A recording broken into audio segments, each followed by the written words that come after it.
आइए भैया, हम बैजू हलचल आज के लैला मजनू आरती और छोटू के प्रेम कहानी रउआ लोग के सुना रहल बानी, जेकरा में छोटू के साथ में कैसन खतरनाक घटना घटल बा। रउआ लोग गाना के माध्यम से सुनी।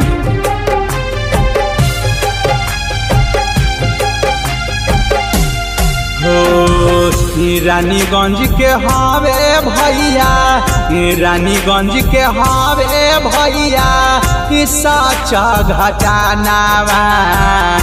रानीगंज के हावे चाचा जी साचा घटनावा। आरती के मजनुआ के मारल गइले जानावा।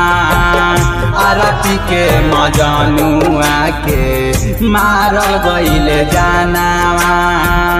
कैसन बारे भैया निरदैया, कैसन बारे भैया निरदैया जीजाबा दुश्मनावा।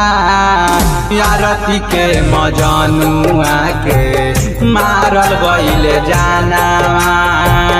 आरती के मजनुआ के मारल गइले जानावा।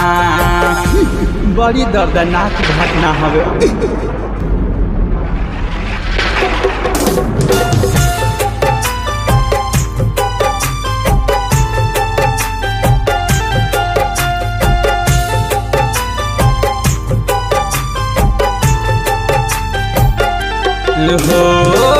लैला मजनू के नियन भइल रहल प्यार हो।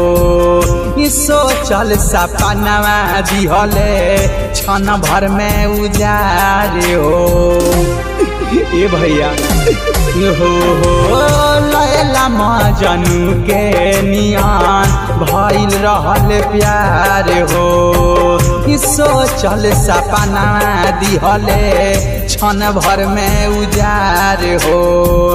घरवा बोलैले करके, घरवा बोलैले करके सदिया के बहानावा।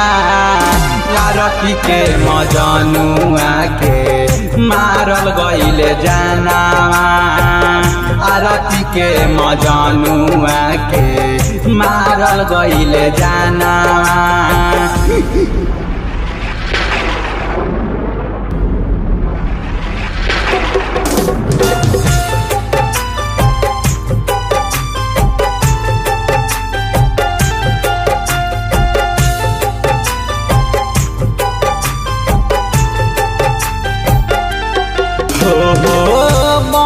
करके घरावा में लाइन ठेकैले। पानिया के बिना हितावा छोटू के तड़पैले।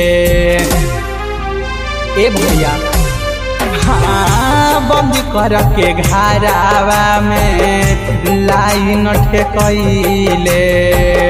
पानिया के बिना हितावा खूब तड़पैले। बैजू हाल चल के सुन के, विवेक बिहारी के सुन के बरसे नया नावा। आरती के मजनुआ के मारल गइले जानावा। आरती के मजनुआ के मारल गइले जानावा।